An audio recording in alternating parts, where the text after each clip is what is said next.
Hello दोस्तों, आप सभी का फिर से स्वागत है इनसाइड फार्मा यूट्यूब चैनल पर। उम्मीद करता हूँ आप सभी लोगों की प्रिपरेशन बहुत ही अच्छी चल रही है। आज के इस वीडियो में हम करने वाले हैं जर्नल फार्माकोलॉजी के इंपॉर्टेंट क्वेश्चन, सारे इंपॉर्टेंट एमसीक्यू करेंगे जो सिर्फ और सिर्फ फार्मासिस्ट के लिए नहीं, ड्रग इंस्पेक्टर के लिए भी बहुत इंपॉर्टेंट होने वाले हैं। हमने देखे हैं एम्स सीआरई हो या फिर रेलवे हो, आरआरबी, DSSB हो, ESIC हो, इनके फार्मासिस्ट के एग्जाम में भी 3 से 4 क्वेश्चन जनरल फार्माकोलॉजी से पूछे जाते हैं। तो ये आज हम करने वाले हैं इसके सारे इंपॉर्टेंट क्वेश्चन। तो चलिए शुरू करते हैं। शुरू करने से पहले थोड़ा सा मैं अपना इंट्रोडक्शन देना चाहूँगा।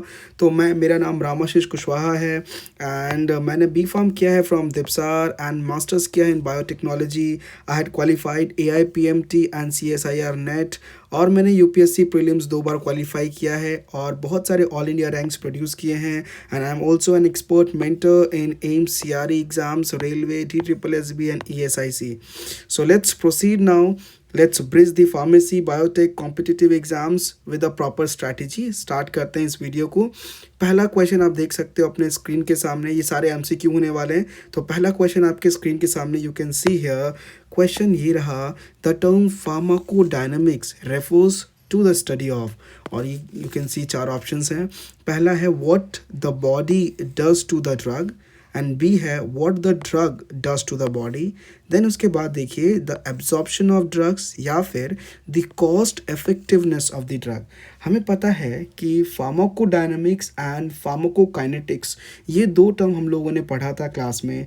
फार्माकोडायनामिक का मतलब ही होता है बच्चों study of the biochemical and physiological effects of the drug, कि भाई हम लोगों के बॉडी के अंदर ये जो ड्रग है ये बेसिकली क्या कर रहा है बॉडी के अंदर। तो ये चीज़ ध्यान रखिएगा, what drug does to body, ये हम पढ़ते हैं फार्माकोडायनामिक्स में। ठीक है, तो इसमें हम स्टडी कर रहे होते हैं बायोकेमिकल फिजियोलॉजिकल इफेक्ट्स ड्रग के, उसका मैकेनिज्म ऑफ एक्शन कि किस तरीके से ड्रग इंटरेक्ट कर रहा है विद डिफरेंट रिसेप्टर्स एंड किस तरीके से इनके एक्शंस हो रहे हैं बॉडी के अंदर। तो इसका करेक्ट आंसर अकॉर्डिंगली क्या हो जाएगा बच्चों? The correct answer will be option B. Move करते हैं अगले क्वेश्चन की तरफ। क्वेश्चन नंबर 2 देखिए, this is the next question. Which route of administration avoids the first pass metabolism in the liver? इनमें से कौन सा रूट ऑफ एडमिनिस्ट्रेशन है जो फर्स्ट पास मेटाबॉलिज्म जो लिवर में हो रहा है उसको अवॉइड करता है? तो हमें पता है कि जो सबलिंगुअल एडमिनिस्ट्रेशन होता है ये अलाउ करता है ड्रग को डायरेक्टली सिस्टमिक सर्कुलेशन में एंटर करने में, right, directly through the oral mucosa, और बाईपास कर जाता है पोर्टल सर्कुलेशन एंड लिवर। तो करेक्ट आंसर क्या हो जाएगा बच्चों इस वाले क्वेश्चन का? Option B, sublingual. तो ध्यान रखिएगा, जब भी हम बात करते हैं डिफरेंट रूट ऑफ एडमिनिस्ट्रेशन हमने पढ़े थे क्लास में, तो यहाँ पर जब भी सबलिंगुअल की बात करते हैं, सबलिंगुअल, तो ये सबलिंगुअल एडमिनिस्ट्रेशन बेसिकली अलाउ करता है, this allows the drug to enter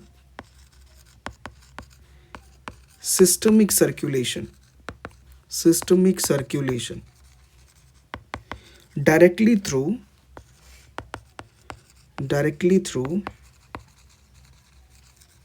the oral mucosa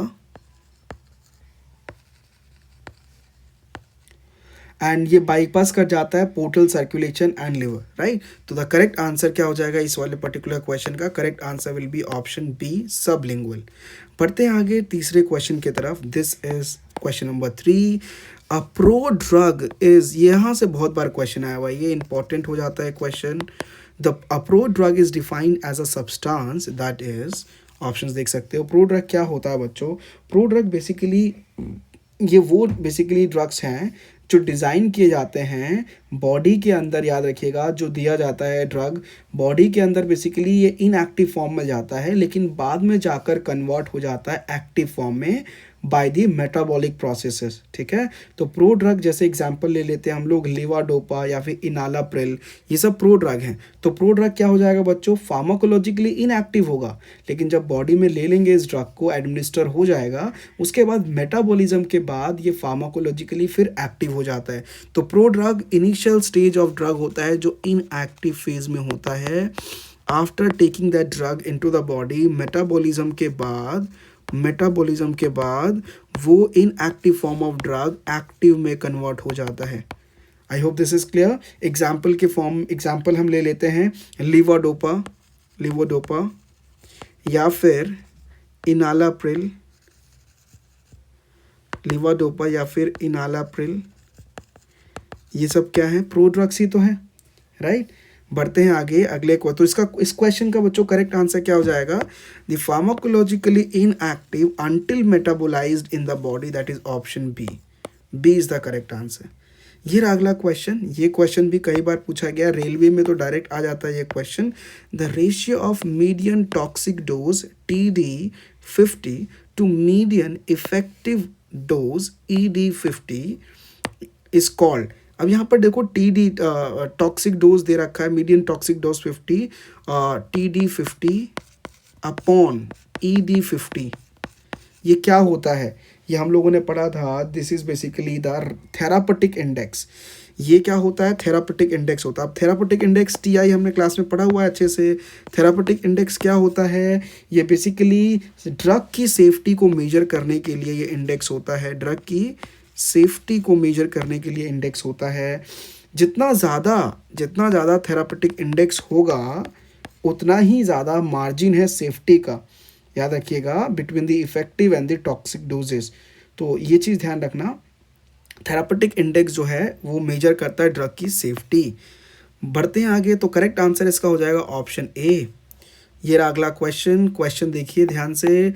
which of the following is the primary site for drug bio transformation या मेटाबॉलिज्म। प्राइमरी साइट कहाँ पर बेसिकली बायो ट्रांसफॉर्मेशन होता है, ये चीज़ ध्यान रखिएगा। लिवर में तो नहीं होता, किडनी में तो नहीं होता, लंग्स में भी नहीं होता, इंटेस्टाइन में भी नहीं होता। लिवर एक मेन ऑर्गन होता है मेटाबॉलिज्म का, बिकॉज इसके अंदर सबसे ज़्यादा कंसंट्रेशन में पाया जाता है एक microsomal enzyme, for example cytochrome P450 system, right. तो यहाँ पर ये चीज़ ध्यान रखिएगा,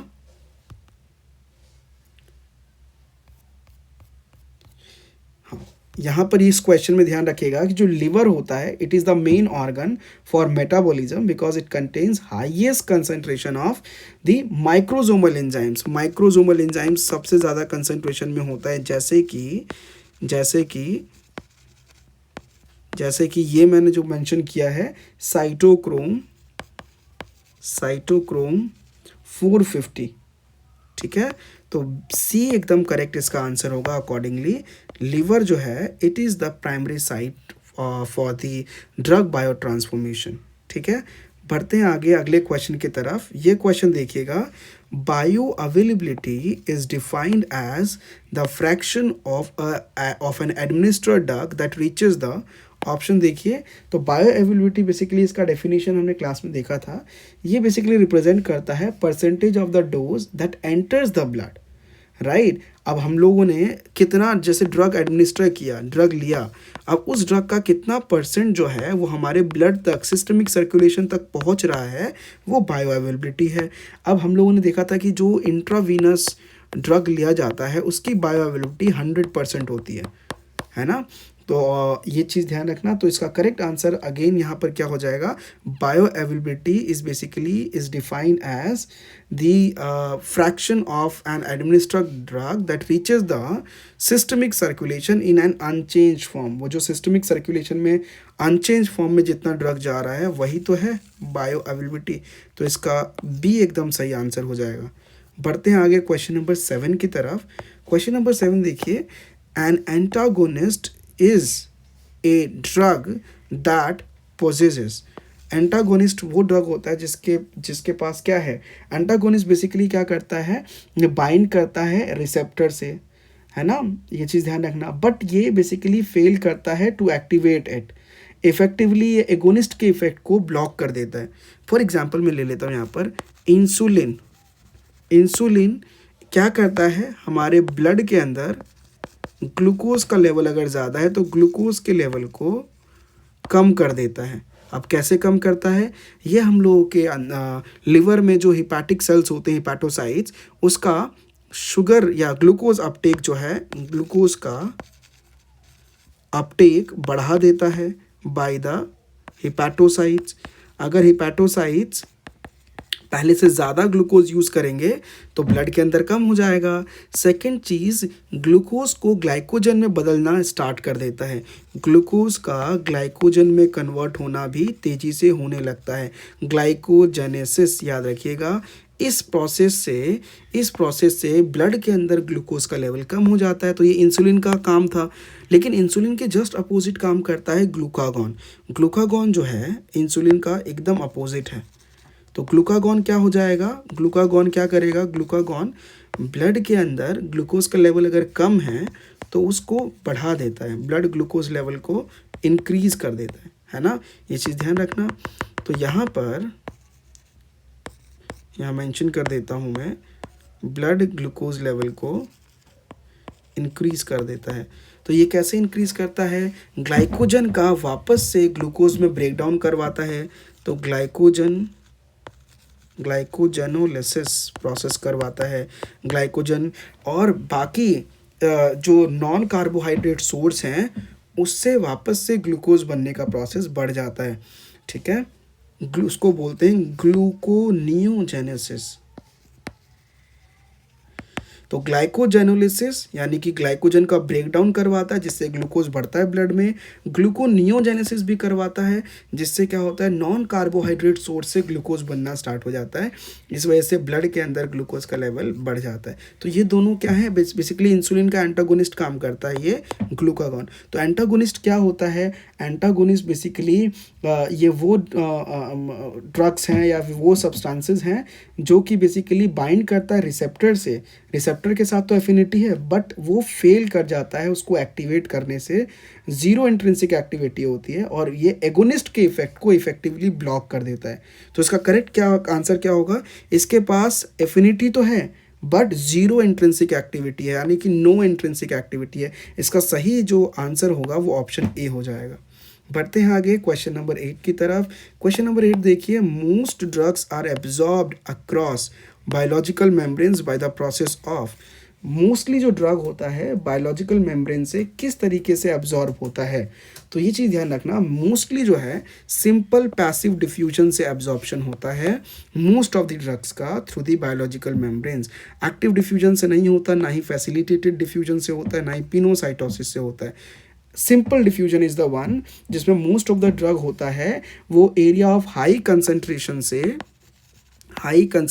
से लो कंसंट्रेशन की तरफ मूव करते हैं through a lipid membrane.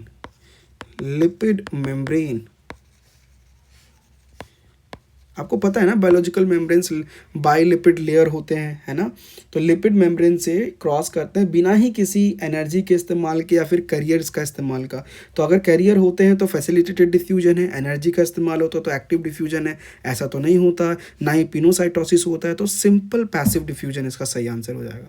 Move करते हैं क्वेश्चन नंबर 9 की तरफ। क्वेश्चन देखिए, the time required for plasma concentration of a drug to reduce to half its initial value.